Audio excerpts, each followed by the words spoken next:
Chapter 367 of Black Clover has brought on the most controversy I've ever seen from the fandom. With Asta sharing his anti-magic with his friends in the Black Bulls, he powers them up, making them ready to fight alongside him against Lucius and his paladins. However, this new power for the Bulls have left many of the fans questioning exactly how this could be possible, with them claiming that Tabata has completely thrown out the window the rules of anti-magic, as many members of the fandom have claimed that anti-magic automatically negates magic, and only those who have no mana like Ryu and Asta should be able to wield it. And look, I don't blame the fans for having this negative knee-jerk reaction to the chapter, because anti-magic is such a vague power that even over 300 chapters into the series, we still don't know all that much about it. And when you have a power as vague as this, any hints or bits of information we are presented with can lead to major confusion if not explained properly. And that is exactly what I hope to do in this video, clear up some of that confusion, and hopefully explain / convince you as to why what Asta did in this chapter actually is possible. But before that, I want to point out a completely opposite theory to what is happening with the anti-magic infused Black Bulls than what I'm going to talk about in this video, because it's one that I saw online when doing research for this video that I actually think is just as possible as the theory I came up with. It's from a Twitter user named Piku Program, I believe. It's actually really well constructed and worth to read in my opinion, so please go check it out. Anyway, before diving into my theory, let's first go over everything we currently know about anti-magic. And yes, I'm going to be reading directly from the Black Clover wiki page, because everything on that page, short as it is factually everything we currently know about the power. Anti-magic is a form of energy that is capable of nullifying other forms of magic, and it stems from the devil connected to Asta's grimoire. The unique form of energy allows the user to nullify magic. It can be used to defend against attack spells, break through defensive spells, and nullify pre-placed magical afflictions such as curses and traps. Using it to its full potential requires specific tools which are stored within a grimoire. Anti-magic naturally opposes any mana and magic it comes in contact with, so only someone without magic power can wield it. Now this next part is very important, so pay attention. However, its magic nullifying properties have been added to other types of magic through special circumstances. And finally, anti-magic cannot be copied by imitation magic, but can be duplicated by mirror magic. That last part's not really too important, but it does help support the overall argument that I'm making.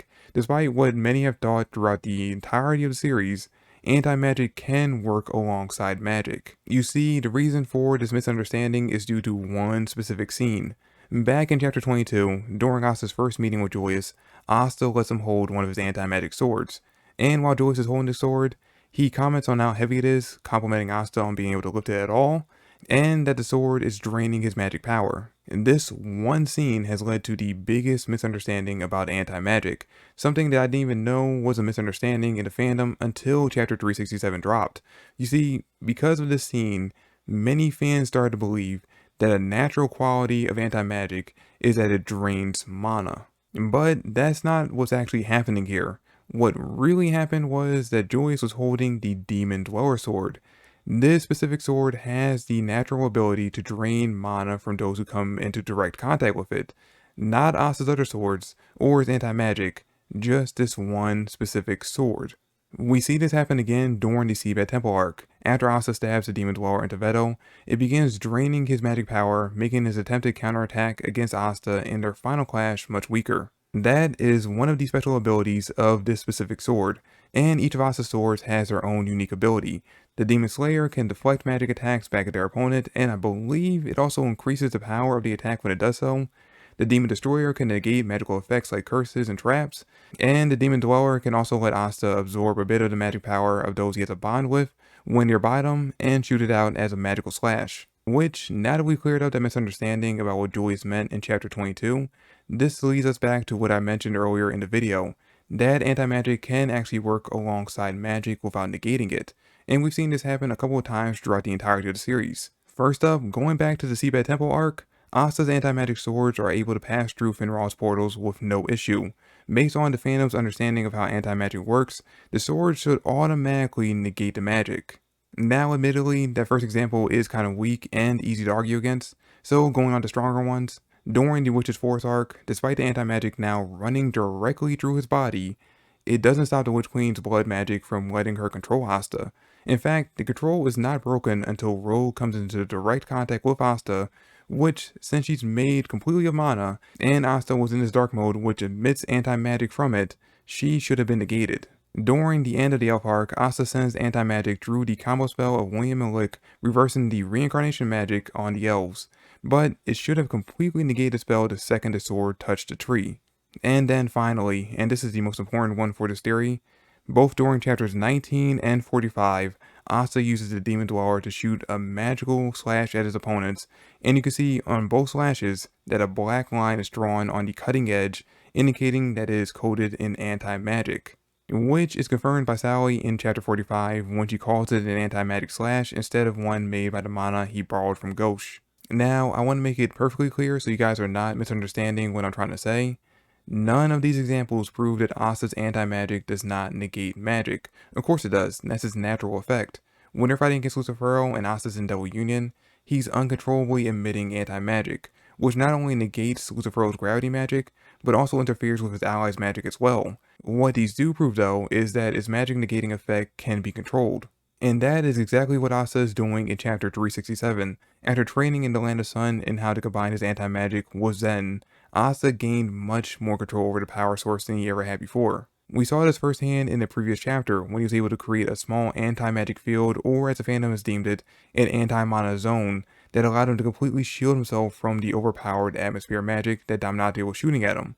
Asta's never had that level of control over his anti-magic before without transforming, so showing him being able to do that in base proves that he's possibly mastered the power. Well, I mean, maybe not completely mastered it, because I doubt he can go into true double union on will at this point, but he's getting pretty close. And now that he has a much more refined and precise control over the power, he was able to gift his fellow White Bulls with some of it, allowing them to use their magic similar to how his Demon Dweller slashes worked, shooting out magic attacks with a coating of anti-magic. Which, speaking of that sword, he was only able to do this because Lick stole it from him during the elf arc, and when he did, he showed Asta that not only can the sword let its user borrow magic from people, but they can also share their magic, or in Asta's case, his anti-magic, with those he has a close bond with. And if you think about it, it's actually a pretty good callback from Tabata, because it's something that we found out about over 100 chapters ago, that until now, I would think most of us might have forgotten about it, but he's bringing it back now and showing us that, yeah, Asta learned he could do this like back then, and he's just now implementing for the first time now. And now, the last thing I want to mention, for those who are going to throw in the argument in the comment section that anti-magic can only be wielded by people who don't have mana, I want to remind you that what Asta is doing right now is that he's basically using his control over anti-magic to coat his allies in the anti-magic, allowing them to use it as basically a coating, like an extra power source added on top of their magic. And it's something that is only finite, not an infinite amount. They can't recreate anti-magic inside them like Asta can, or I guess in this case Leap can. So they only have a finite amount of it, and once that amount runs out, then they're back to just their own basic magic. Or at least that's what I believe is going on with Asta and the Bulls at the end of the chapter. Until we get an explanation from the manga or Tabata himself, we're all kind of in the dark about exactly how any of this works.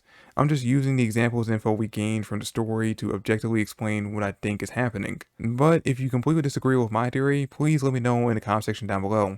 And also tell me what your theory is for how this power-up works.